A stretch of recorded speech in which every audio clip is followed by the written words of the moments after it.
Welcome to my channel AB super class. তাহলে আজ আমাদের বিষয় হলো একাদশ শ্রেণীর দর্শনের ফার্স্ট সেমিস্টারের ফার্স্ট ইউনিটের দর্শন শব্দের অর্থ কী এবং দর্শনের সম্প্রদায়। আজ এই দুটি বিষয়ের কিছু এমসিকিউ কোশ্চেন দেখা যাক। তাছাড়া এই কোশ্চেনগুলি পরীক্ষার জন্য খুবই ইম্পর্টেন্ট। তো কোন কোন কোশ্চেনগুলি চলো দেখা যাক। প্রথম কোশ্চেন, দর্শন শব্দের অর্থ কী?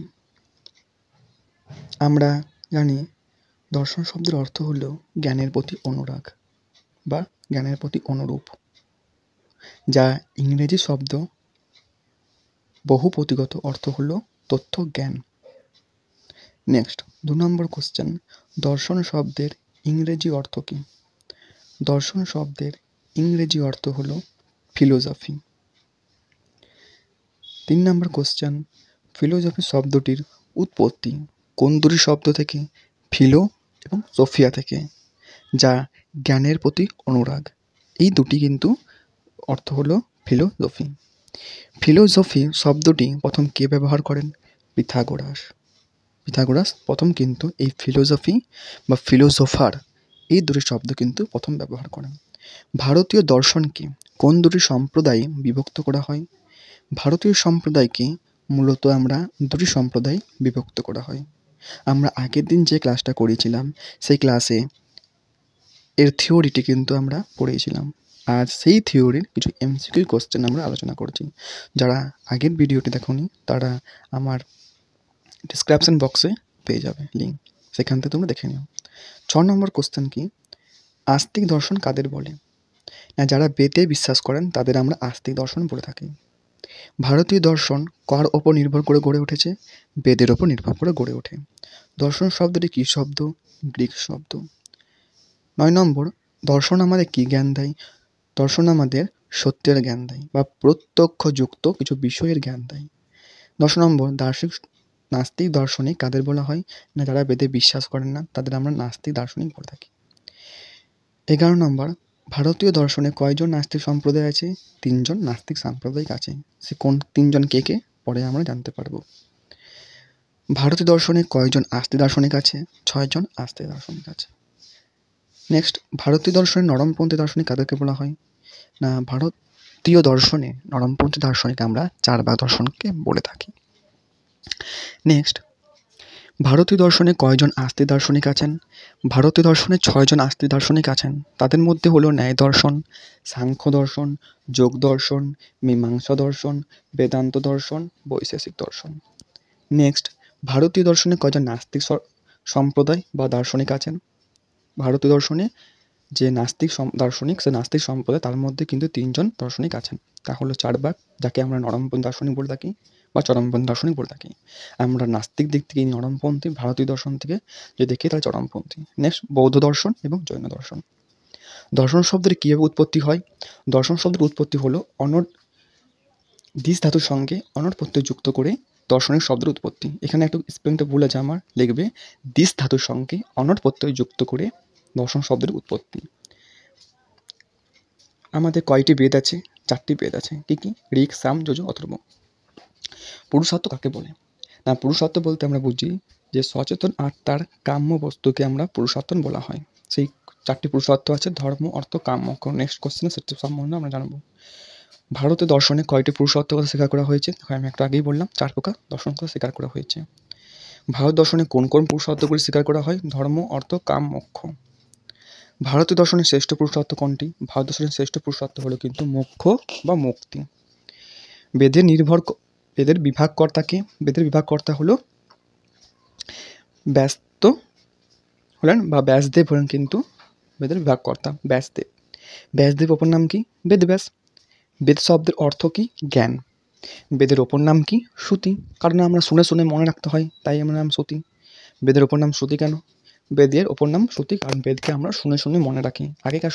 আগেকার দেখবে যে বিভিন্ন সাংস্কৃতিক যে মহাঋষিরা তারা কিন্তু গাছের নিচে বা একটা বড় ফাঁকা খোলা মাঠে তারা তাদের শিষ্যদেরকে নিয়ে গুরুরা কিন্তু বিভিন্ন বেদের কথাবার্তা বলতেন। তো সেগুলিকে আমরা শুনে শুনে মনে রাখতাম, তাই সেই নাম হলো কিন্তু সেইখান থেকে আমাদের একটা শ্রুতি নামকরণ এসেছে।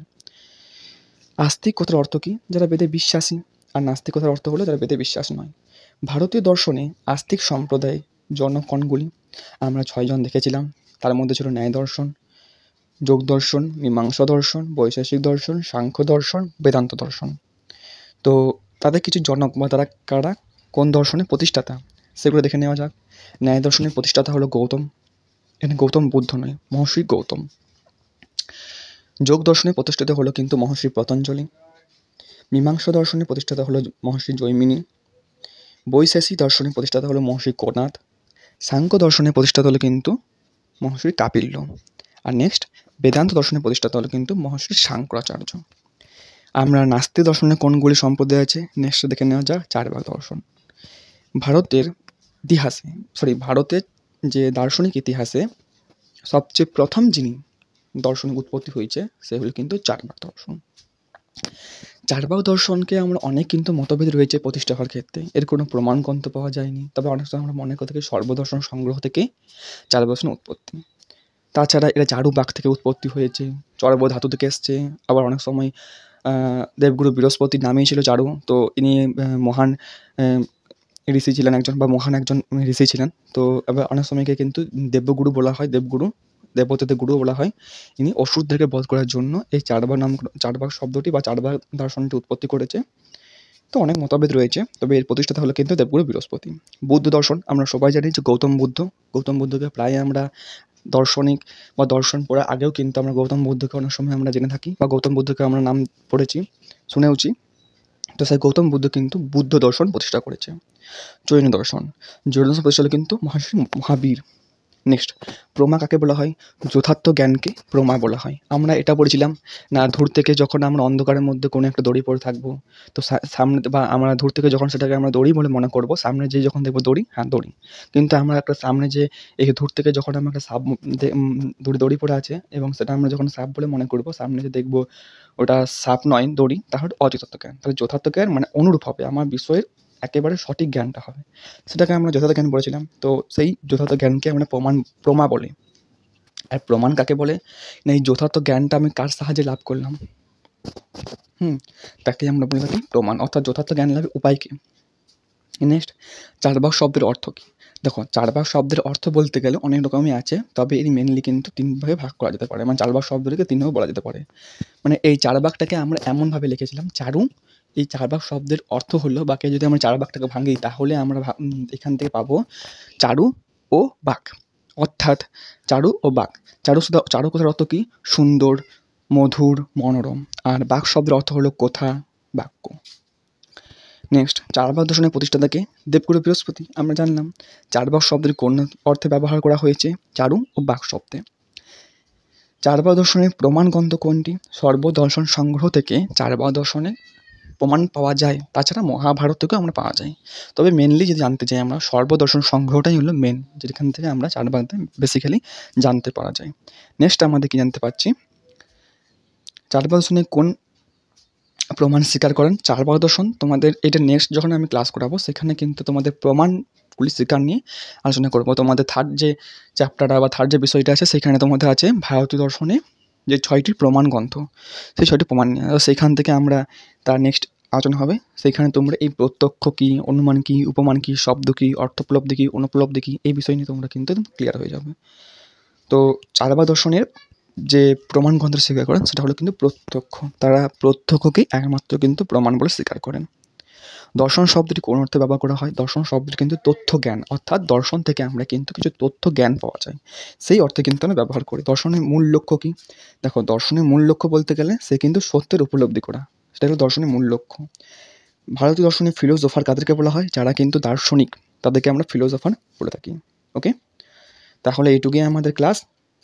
আবার নেক্সট ক্লাসে দেখা যাবে নেক্সট বিষয় নিয়ে। Please subscribe this my channel and your friend share তোমার বন্ধু বা তোমার বান্ধবীদের সকলকে আমার ভিডিওটি শেয়ার করে দাও, যাতে তাদেরও কিছু সুবিধা হয়। হ্যাঁ, আর লাইক, কমেন্ট, শেয়ার করে দাও, সাবস্ক্রাইব করে দাও, বেল আইকনেটি অন করে, যাতে সবার আগে নোটিফিকেশানটি পাওয়ার জন্য সাবস্ক্রাইব করে রাখো। তাছাড়া যদি কেউ এই পিডিএফটা নিতে চায়, তাহলে এখানে দেখতে পাচ্ছ একটা নাম্বার শো হচ্ছে, সেই নাম্বারে আমাকে মেসেজ করো, হাই, তোমার ক্লাসটি লিখবে, তাহলে বুঝতে পারা যাবে, আমি এই পিডিএফটা তোমাকে দিয়ে দেবো। তাছাড়া আমাদের একটা গ্রুপ আছে, মেন গ্রুপ, সেই মেন গ্রুপে তোমাদের জয়েন করে দেবো। আচ্ছা, ঠিক আছে, আজ এইটুকুই, আবার নেক্সট ক্লাসে দেখা যাবে। সবাই ভালো থেকো, সুস্থ থেকো।